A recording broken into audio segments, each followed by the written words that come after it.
this morning session. The first speaker is Theo Douvropoulos from the University of Amherst, Massachusetts, and he's going to talk about parking spaces, reflection laplacians, and diagonal congruence. Thank you, Christian. Okay, first of all, I need to apologize. You're forced to see me normally. We would have Emily Norton that we're all excited about, but there was like a last-minute cancellation, hence the talk. And to appease the audience anger, I try to put things that are going to make everybody happy, even Gerhard. I'm going to really try. Well, what would make me happy is the single malt. I don't remember that at all. Okay, so this is a talk about parking spaces, their representation theoretic aspects, and their combinatorial versions. And I want to start the story with like the prehistory, which is some basic invariant theory for reflection groups. All right, so if we have a finite subgroup of GLV that's generated by its reflections, its invariant theory is very particular and interesting. So it acts on the space of polynomials by precomposition, right? So the invariant polynomials for the symmetric group are the symmetric functions. And Newton showed that all symmetric functions can be written as polynomials in the elementary symmetric functions. The modern version of this is the Sefratot-Chevalier theory that says that the invariant ring is a polynomial algebra. Okay. And I wanted to point out that we have a few more things that we can say here. If you take the coinvariant ring, so if you divide by the ideal generated by the invariant polynomials, you have like a nice representation theoretic structure. You get a regular representation of the group. If you write the Hilbert structure, the Hilbert series of this ring, then you get a Q version of the size of the group. And it's an interesting Q version, right? It's the product of the Q numbers for the invariant degrees. And these are just the Q to the di minus 1 over Q. We really like to have Q versions like this. It means you have a natural filtration of your ring, and you can keep track of what's happening to the coefficients. And even more in this case, there is in fact a combinatorial interpretation of this Q version. Because it turns out that this is a nice generating function of all elements of the group. You expect that, right? Because when you set Q is equal to 1, you get the size of the group. And the statistic is the number of inversions, which is the number of positive roots that are sent to negative roots. Okay, with a prehistory. All right.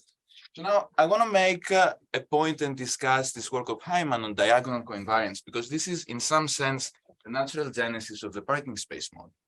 So this nice simple action that we had before was on one set of parameters, but then Hyman considered a very similar action on two sets of parameters. So Sn now, just the symmetric group, is acting on the xi's and it's acting at the yi simultaneously. So it's a diagonal action. It's natural to say, well, I can still consider invariant polynomials. I can take the coinvariance and see what is going on. One of the things that is interesting here is that this is not a reflection group action.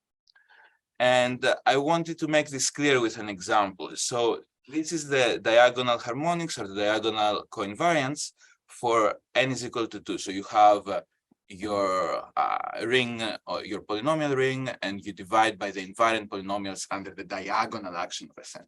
Okay. So let me rewrite this a little bit here, and I'm changing the parameters of the space to x1 plus x2 and y1 plus y2 because they stay clearly invariable by the W action. And then the other natural parameters are x1 minus x2 and y1 minus y2. But now Sn sends u to minus u and v to minus v. Okay. So if you draw that on a diagram, it will send a vector xi to minus xi. This is not a reflection group action, because the fixed space is codimension 2. It's the origin in a two-dimensional space. And we like our reflections to be codimension 1. And this is something that reflects itself in the invariant theory, because if you take the coinvariant ring, the invariant polynomials are u square, v square, and uv. And there is a non-trivial algebraic relation between them. This is, in fact, the type A1 singularity. So, okay, we know that the diagonal coinvariants are different, they're more complicated. Why do I want to make a fuss about them? I want to make a fuss about them because it turns out the coinvariant rings behave really, really, really well. I want to warn you, this is indeed a type A singularity. This isn't the same thing that happens in as you grow with n. The diagonal harmonics are way more complicated than the type A singularities. This is an accident for n is equal to 2. Okay, what are the cool things that happen with the diagonal harmonics? Well, first of all, the dimension of the ring as a vector space is n plus 1 to the n minus 1. It's remarkable for combinatorialists the world around because this is the number of vertex label trees. It has many other interpretations. It's also a nice like product formula, right? What else? If you think about it as a W, as an SN representation, you actually know what it is. If you tensor it with the sign representation, you get a very simple object. So this is the integrals modulo n plus 1 to the n, right? So this is a lattice quotient. And don't worry about this. This is just because in the standard representation of Sn, you have this fixed one-dimensional subspace. So this is silly. Really, we should be thinking of this thing as a lattice quotient. Okay. This seems interesting as well. It has a nice Sn structure. It turns out its Hilbert series and its Frobenius characteristic are also very nice. The Hilbert series of this ring, and now here I'm doing this very nice trick. So because I have two sets of parameters, x and y, I can weigh the xi's by q and the yi's by t. And now I'm choosing to restrict the weighing so that the weight of the yi's is q inverse. The reason that I do that is because when you have these sort of two sets of parameters, there is simultaneously, apart from the Sn action that can be seen as permuting columns here in this arrangement of the entries, you also have an SL2 action that permutes the rows. When you have two commuting actions, you can decompose everything as a sum of tensors of the reducible representations of each of these things. And then the SL algebra is going to contribute for its spect model something that is symmetric in the Qs, right? So you do expect to have a sum of spect models with nice coefficients in front of them. It turns out if you put them all together, forget the Sn structure for a bit, you have the n plus 1 q number to the n minus 1. Again, a very nice product structure for the Hilbert series. Okay. And then it turns out that the representation here, so the Sn structure of the QQ inverse graded model also behaves well in the following way. It can be realized as a simpler ring. So I know, you're telling me, Theo, wait a minute, this is a coinvariant ring. Here you have another ring that you divide by polynomials, but this is much simpler. So here I only have one parameter, so my ambient space where Sn is acting, one set of parameters. And what I've divided with is a homogeneous system of parameters that are compatible with a symmetric group action. So when Sn acts on the xi's, it also acts on polynomials. It turns out you can choose n-1 polynomials on which it acts as if these were the basis of the ambient space. Now, if you have a behavior like that, to prove that these things exist is a little bit tricky. So Kraft told Hyman how to do it.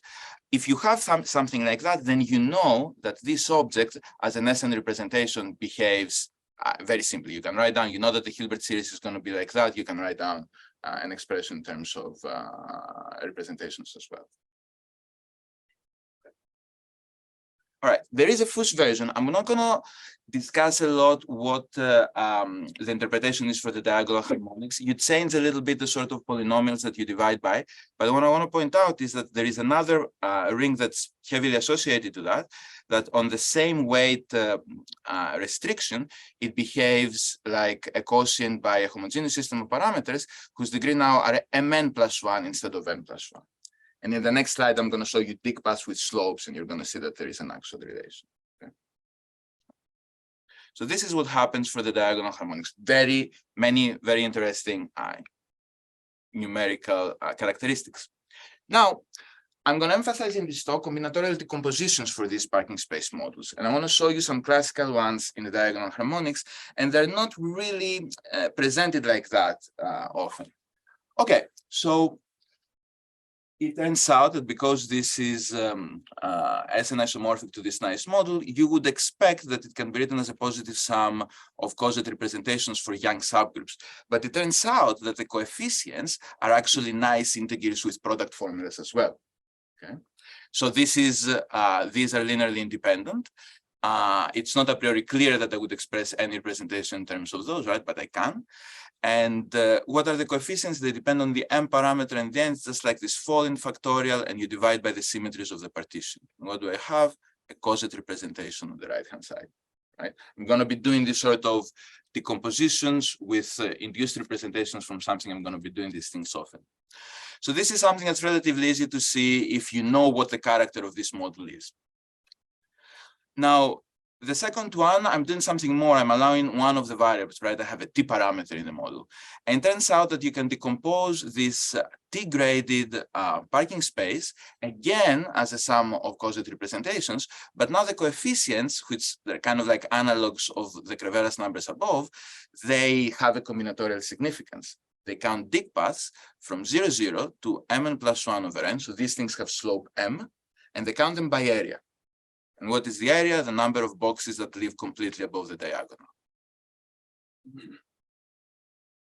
So a very nice extra combinatorial structure, or a decomposition that realizes this extra combinatorial structure.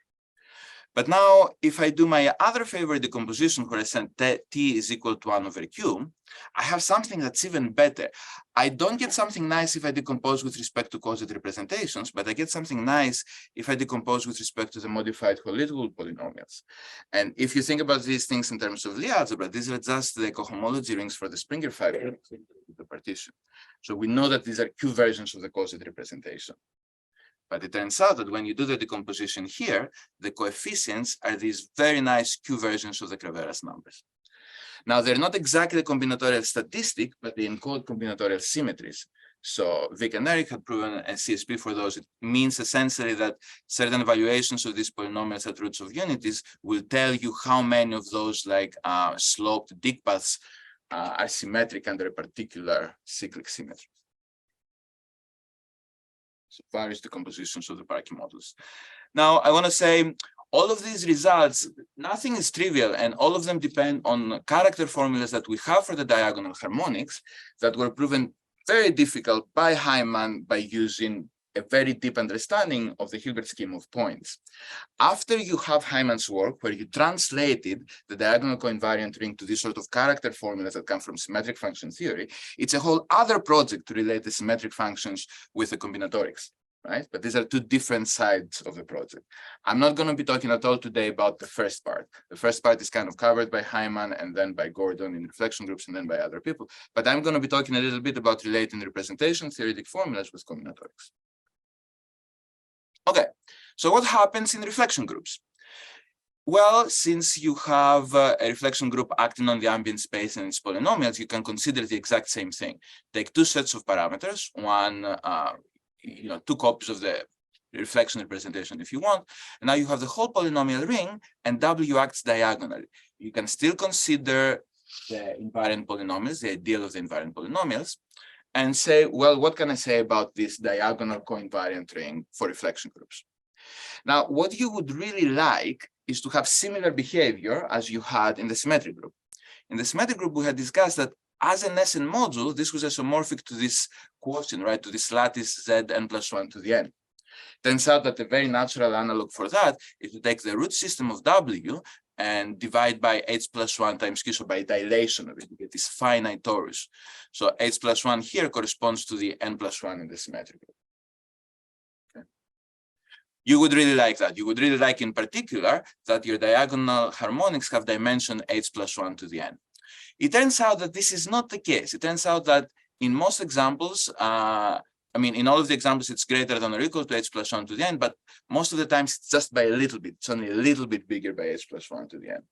So then Hyman conjectured that there is, in fact, a further quotient that you can take, and the quotient has the correct dimension, and the quotient has the correct Hilbert series behavior and representation theoretic behavior. And so, this is what you would like to have. You'd like the dimension to be h plus 1 to the n, the Hilbert series to be the q number of h plus 1 to the n. You would like, when you tensor with a sign representation, to get as a W module the finite torus. And you would also like to have interpretation in terms of homogeneous systems of parameters. Now, Gordon proved these things by using the theory of Schrödinger algebras. He constructed this particular quotient, and that's exactly LC of Triv, where the parameter of the rational Schrödinger algebra is h plus 1 over h. And in fact, there is a Fuss version where the parameter is mh plus 1 over h, right? It's a little bit difficult to show all of these things, but for me now, I want to kind of like, set foot and say, for us, this is going to be the parking space. It is a W representation. It sadly, at this point, only has one parameter Q that comes from the gradient of the homogeneous system of parameters. And how you define it? It's this quotient ring Theta to the m is a homogeneous system of parameters. All of them have degree mh plus 1, and they carry the reflection representation. It's non-trivial that these things exist, but you can easily construct them for the classical types, or at least for Pn. And it is proven that they exist by using this sort of rational threading algebra theory, by using shift factors from Lucia. Yes. Why do you call it parking space? Very good. So this, sadly, I don't have a slide for it. You call it parking space because in the symmetric group, this combinatorial structure, it has a natural bijection with these objects that we call parking functions. These are words of numbers that encode preferences of cars when they go to park.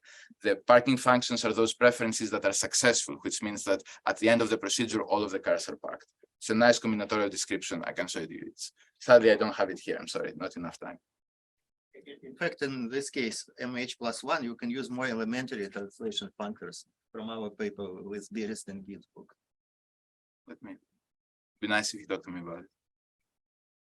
All right, so we would like to have combinatorial models for the W parking space, right? Because we had these cool combinatorial models in the symmetric group where we had big paths with areas, or we had the Springer fire coefficients that had like this sort of CSP symmetric cyclic symmetries interpretation. Now, the Coxeter combinatorics community very vividly has tried to do that, and we did, but there were caveats, all right? So at the beginning, there was a decomposition, and again, these are all ungraded decompositions. I'll talk a little bit about it. So these are ungraded decompositions, and at the beginning, just the parking space character, if you want, or module, you can decompose it as a sum of coset representations, again, from parabolics now.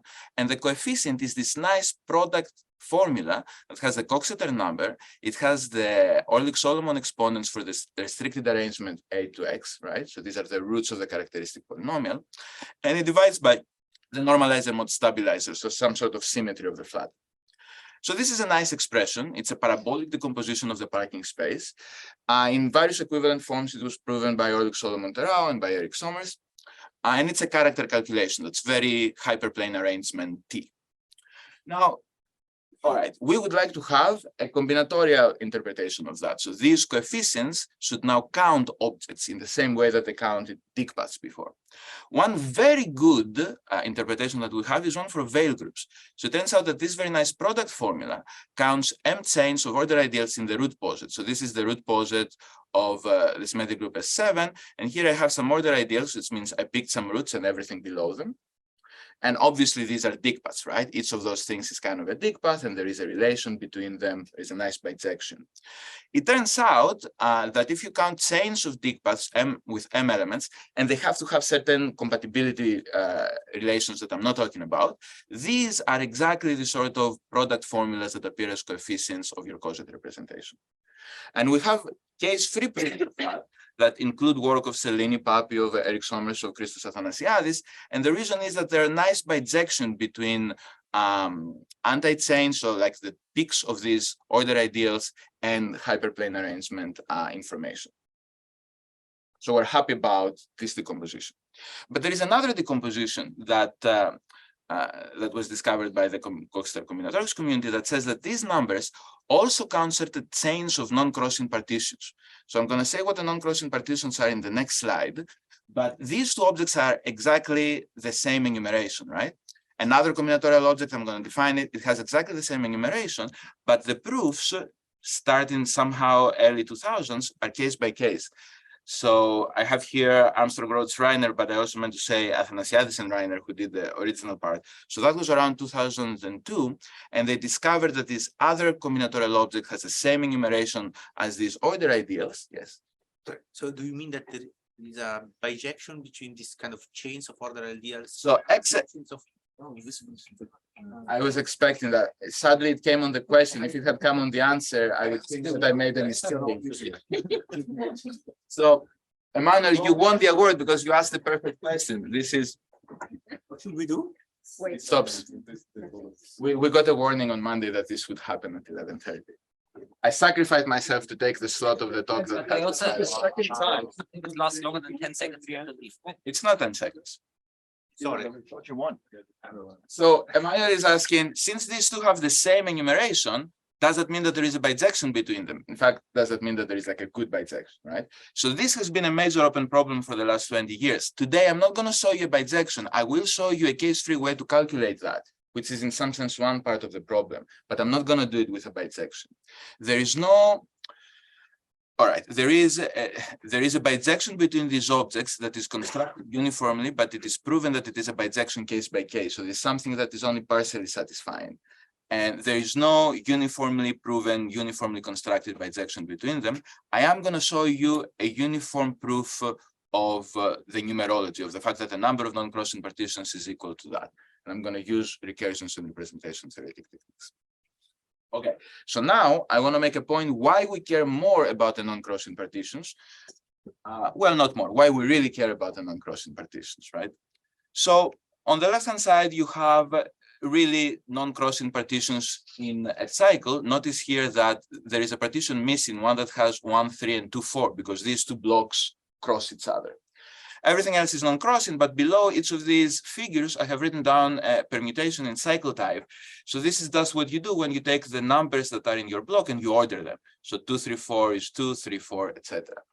It turns out that this sort of embedding of the non-crossing partition lattice in the symmetric group is meaningful. You can define for any reflection group this sort of interval of elements where you have all of the elements that are below the Cox-Terre in reflection order. Reflection order is given by absolute reflection length, which is not the simple reflection length. I'm only keeping track of how many reflections I need to write me as a product. They don't have to be simple. They can be whatever. So this structure is natural in all of the reflection groups and has really cool properties.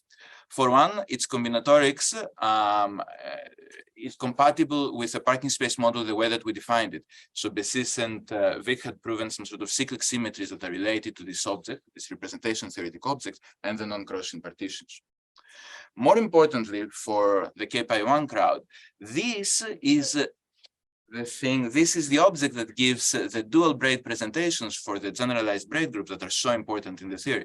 So let me just give you like a brief reminder here. The reflection group, we have the Cox-Terre style presentation, the simple reflections, the powers, and the order relations. But then there are, if you remove the order relations, you have a presentation of the Artin group. And Briscoe proved with invariant techniques that this is in fact the presentation of the fundamental group of the free orbits. But then Bessis developed further some existing results, and he saw that there is a different way to write the presentation for that fundamental group. You pick formal generators for each of your reflections, and your relations are all the relations that are visible in the non-crossing lattice. So any two paths that you have in the non-crossing lattice that start and end at the same point, they correspond to some factorization in the symmetric group. You mean that there should be braid relation there instead of S to the Mij equal 1? Yes. Yes, my apologies. So the other presentation by Bessis is that all of you have formal generators for all of the reflections, and you have relations for everything that is visible in the non-crossing lattice. And a further generalization of that is that you can use the non-crossing lattice to construct a classifying space for the braid group. I want to point out that this sort of equivalence of the dual braid presentation with the standard one is tricky. The good way to do it is by using either the braid monodromy of the discriminant hypersurface in the way that Alex Succi likes it, or you can use the LL map from the theory of Frobenius manifolds the way that Klaus Hertling likes it. Okay, let's go back. Maybe I convinced you now that the non-crossing reflections, we love them. We really want to understand why they appear in the decomposition of the parking space model. It turns out that this comes down to just some sort of representation theoretic result that I proved so this is a general setting for well-generated reflection groups, and it's in the composition of the parking space module in terms of some induced representation, but now I don't have a coset, right? I have this sort of big family of decompositions, and here's how it works. For every positive integers m, k, and r, such that k plus r is equal to m, for every triple, right, I have a decomposition. The mth parking space module is the sum over, here I'm taking all orbits of flats, right, all parabolic types. For each of these things, I have this expression, so k appears as a coefficient in, the characteristic polynomial, you have the Orlik-Solomon exponents, and there I have an induced representation from the parabolic up of a smaller parking space module. I have to be careful here. This Wx is a reducible group probably. So what I mean is just the tensor product of all of the smaller parking space models for each of these irreducible. What is the BI to the X? The BI to the X are the Euler-Solomon exponents for the restricted direction on X. Okay, thanks. So this is a natural generalization of the decomposition by Euler-Solomon and Eric Somers, but somehow it's a multi-parametric one. And surprisingly, it was much, much more difficult to prove. What was happening in the proof? The proof turns out to be this very difficult relation between Coxeter numbers and Coxeter numbers of smaller parabolics. I'm not going to talk more about it later, but this is what it looks like. So T sub RH to the dimension X, X is a Coxeter number. This is equal to the sum over all flats in the restricted arrangement of some product of other smaller Coxeter numbers. If I could convince you that this is related, I would just say that if you set T is equal to KH plus 1, what you get here is really the character of the parking space model, because every element has to have character MH plus 1 to the dimension of the fixed space. That's the only thing that I would say to convince you that there is a relation. Now, as an application of this recursion, we can prove the theorem because it turns out that the non-crossing partitions also have a compatible recursion. They have a recursion that's chains of non-crossing partitions have a recursion that's almost equivalent to this. And what it means is that you're counting chains of length element with respect to their kth element. That's it. I'm not going to talk more about this. I want to talk more about. Tell us what these relative. Yes, right now. Oh, there you So go. I'm going to talk more about this because I think this is more interesting in the community. Yes, thank you. So let me give you an example. The relative Coxeter numbers are always Coxeter numbers of an irreducible that's related to the pair X and Z, but you have to be careful how you do it. So this is how I do it for the symmetric group. The smaller flat has a bigger parabolic subgroup. I write it above. W sub X comes below. All of the irreducible components of W sub X are inside the irreducible components of WZ. Here, I have S13 inside S123. S123 has Coxeter number 3. I'm going to write that Coxeter number as many times as the difference between the dimensions in the two flats. These two parts live inside this irreducible component that has Coxeter number 5. But this is a rank 4 group, and each of these is rank 1. So I'm going to write the number 5 twice. So I'm writing the Coxeter number of each irreducible components as many times as the difference between the two flats. That's it. It's a very straightforward construction. We can program the computer to do it, but it's also a natural one. It turns out that this multiset of numbers is in fact the multiset of eigenvalues of this particular Jussi's Murphy-like element. So I'm taking the sum of identity minus reflection for all reflections that live in the bigger parabolic minus those that live in the smaller parabolic. It's not very difficult to show that this thing acts diagonally on this space, the complement of Z intersected the flat, and the eigenvalues are exactly these Coxeter numbers. Well, this works presumably for an arbitrary Complex reflection group. reflection group, absolutely.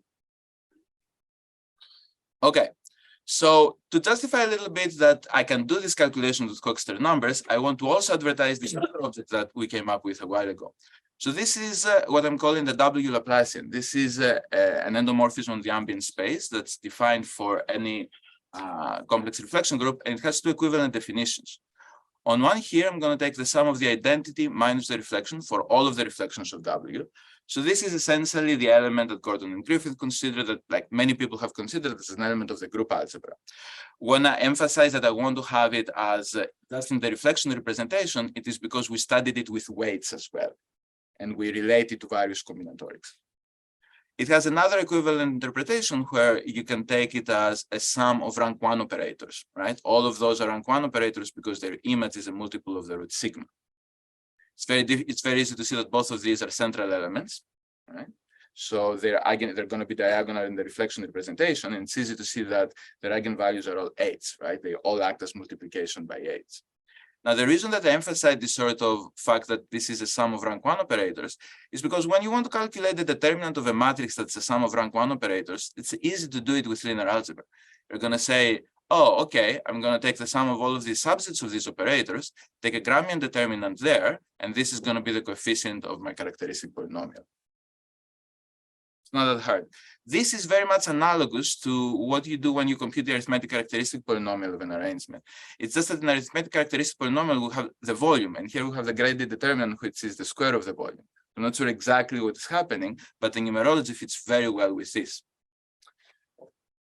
If you have the yes, The squared of the multiplicities for an arithmetic matroid are still an arithmetic matroid. okay, that's all. Cool. If you group all of these together instead of just subsets of the roots, but with respect to what space they span, you have in fact a decomposition of the Laplacian, of the characteristic polynomial, as a sum over flats. And what you get for its flat is the determinant of a smaller Laplacian, whose determinant is indeed the product of those Coxeter numbers. Right? The difficult equation between Coxeter numbers that I had before comes down to a spectrum analysis of this W Laplacian that we considered. That's it. That's the proof. It's a little bit more complicated because here I'm using the case N where I'm only taking the ambient space. This is not in a restricted arrangement yet, but there is a version there too. Some more about the connection to the graph Laplacian. Yes. So if you have for the symmetric group, you have the Laplacian of the complete graph. And here what I wrote is for the graph G, one of the ways to define the Laplacian is as the incidence matrix times the transpose. But this is very close to this definition because the co-root and the root is really like taking the incidence matrix and the transpose. That's what I meant. So for an arbitrary W, what is the graph? There's not a graph exactly. It's a little bit, you can say it's tuples of hyperplanes, but each of them, so you don't count trees there, you count tuples of hyperplanes, but each of them is weighted by this quantity. It's a little bit. Can you stratify maybe the quotient of Q modulo H plus T, where Q is the root lattice, and such that each stratum will have this many points and prove it that way? Oh, I see. I don't know. I would think that there is some kind of certification with the core and the faces. I tried a little bit because this is not exactly the same, but you could do that in the arrangement, right? Which is there is like bijection between them. I tried to do it with hyperplane arrangement things and with Erhard theory. It didn't seem to be that simple. There wasn't a very nice choice to go from one to the other. I mean, even that you already have a proof, it would be interesting to have a bijection. Yeah, for sure. Strata. I'm only saying I tried a little bit and it didn't work, and I have a feeling it's more difficult. I, in fact, would like even more a proof with Serenic algebras because that would give me Q version, right? Let me say this now. I emphasized that this was, the character relation that proved the parabolic decomposition of the parking spaces, and I'm going to give you many equivalent interpretations of this, again, to satisfy the audience. So, one was the local analysis of the W Laplacian spectrum that we've already seen. Now, the local to global formulas are things that are related with free multi-arrangement. If you have any free multi-arrangement, you can write the characteristic polynomial and you can expand it over flats of the arrangement, and the coefficients are going to be the exponents of a localization of the arrangement. It's kind of like a standard theorem by I guess Abetera Wakefield did this. Now, it turns out that if you take the reflection arrangement where every hyperplane has multiplicity 2m, the local to global formulas are exactly this formula that I wrote here, right? So this formula can be proven in the special case that x is equal to v by the local to global formulas. Another one is if you like Frobenius manifolds more. Turns out that this encodes really the ramification formula for the LL map. Ramification formula tells you that if you have a finite morphism, its degree is equal to the sum of the multiplicities for every point in the fiber. It turns out that this thing, I can write it, I can essentially pick the coefficient of t to the k, and I have an expression that on the left-hand side, it has the degree of the LL map, and on the right-hand side, it has a sum over parabolic types of rank k. And what I get is two components. One of them is the part of the fiber that ends up in a stratum of type Z, something that I proved in my thesis. And the other one is the multiplicity of the LL map at that point, right? So this is really a realization of the ramification formula for the LL map. So even though it's just kind of like a nice numerological relation, it encodes all of these things very nicely. So, okay, I give up. I did LLI. I said that the recursions are sufficient to produce the whole thing about the parking spaces. They're not exactly. It's a little bit of a tricky thing that happens. They're compatible, but they're not sufficient. So I have to do something else and relate it with another favorite object. That's the associahedro. And I guess I don't want to discuss so much about this. What I want to say is that what happens in presentation theoretically is that the parking module also has a nice decomposition when you tensor it with a sign representation. And here it's an alternating one. It's again over coset representations, but the minuses of the characteristic polynomial became pluses here. And there are a few ways to see it. You can see it with Kung's formula for hyperplane arrangements. But what I want to sell is that this sort of tensoring by sign, this is the analog of doing the H to F transformation between the non-crossing lattice and the associated. And the reason that I'm saying this so much is that this does have an analog with the Q gradient as well, because Vic Reiner and Eric Sommers did give natural decompositions with Q versions here. And the analog of the coset representations are the green functions. Okay, so I told a lie, but I convinced you that it's not really a lie. So I want to go back to the relative Coxeter numbers because I want to state a conjecture that's interesting. And I also want to discuss what these things look like in the case where Z is codimension 1 in X. So a few years ago, I came here and Antonio was, in the Isle of Skye because Martina said that I should ask Mr. Fagin to come. And so I met Antonio and he talked to me about this because we both speak Greek. So I learned about, the determinant of the restricted cytometric, and it was all Greek to me. And I realized that what you can do is you have this really nice statistic on restricted hyperplane arrangements. So for every restricted hyperplane arrangement, every restricted reflection arrangement, each of its hyperplanes are smaller flats, and they can give you this relative Coxeter number. So here I have the braid arrangement for 10 numbers, and I'm saying that the flat is the first 3 coordinates are equal, then 4 and 5 are equal, and then the other 5 are equal. Now, the restriction to this is just the B2 braid arrangement, the B3 braid arrangement, right? You have 3 coordinates. So one hyperplane would be when you said Z2 is equal to Z3. That means if Z2 is equal to Z3, that now you have 3 coordinates equal and 7 coordinates equal. Okay. So 7 is the irreducible component that was created, if you want. That means that the multiplicity that's associated to that flat is 7. The same thing you can do in the other flats, right? So in this way, every hyperplane in the restricted arrangement gets a single number, that's a Coxeter number of some particular irreducible, and that somehow is so good, like it appears everywhere. The restricted cytometric is factored and the exponents are exactly these numbers. If I define a Laplacian matrix for the restricted arrangement, where I get the same identity minus reflection, this is not an element of the group, but it's still a reflection. If I have this as a weight, then the analysis of the spectrum gives me the full theorem that I wanted. And it turns out there is also a local to global formula interpretation. Okay, so this is a conjecture that I did a while ago and we're stuck for it. We maybe agreed that these numbers that are weights on the hyperplanes of the restricted arrangement are cool. Now I'm going to define a multiplicity function with them, or a family of multiplicity functions. For each restricted reflection arrangement, I'm going to pick 2 multiplicity functions analogous to the odd and even case in Yosinaga's work and other people's. Now, in the even case, I multiply M by just the Coxeter number. That gives me a multiplicity function for each hyperplane of the restricted arrangement. In the odd case, I add +1. The conjecture is... Sorry, M is just any old integer. M is any old integer. That's why it's a family of multiplicity functions. It turns out the conjecture is that these multiplicities are free and the exponents are again M times H, so just the Coxeter numbers. And the other case, in the odd case, it's MH plus the Ehrlich-Solomon exponents. So this very cool shift behavior that seems so analogous to the results of Yosinaga of Terhouse. Now, this is known in type A because Abenoid and Numata, they proved an equivalent statement by using the Leeson restriction theorems for free arrangements.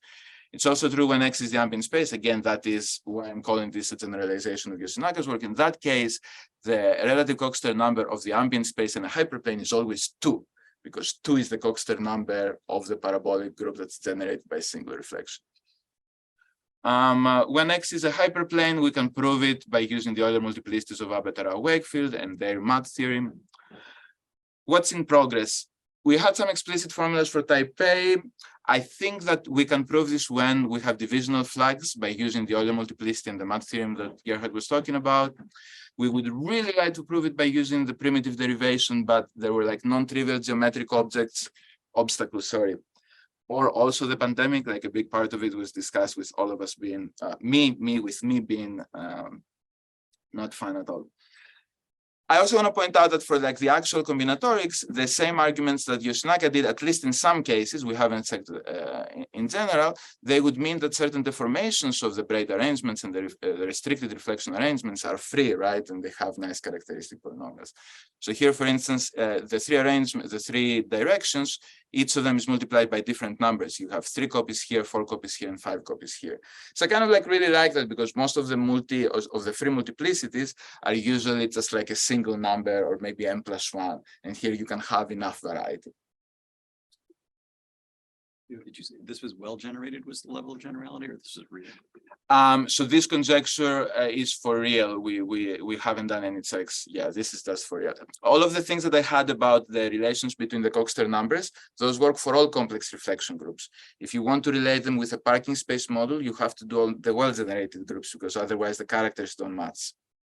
But this statement here, you could just have for an arbitrary complex. We haven't checked it. I don't know if I'm worried because you see these sort of exponents that appear here when you don't have well-generated stuff, even the x is equal to vk's, like Christian saw that you don't really get the exponents of the group, you get some shifts by the action. So I'm not sure what's going to happen here. I don't have. You get the Muller shift already in the reflection arrangement itself in a non-well generated. That's my point. My point is I don't know what the malicious would be for the Orlick-Solomon exponent. So I don't know what to conjecture, but I haven't tried it. And this is my last slide, I guess the last before the thank you. I would like to have two versions of this decomposition. In a sense, this decompositions, if you're familiar with symmetric group theory, it's just the nabla operator, but only with one weight. And it's like a very simple thing to prove because it turns out that the nabla operator evaluated at t is equal to 1 is multiplicative.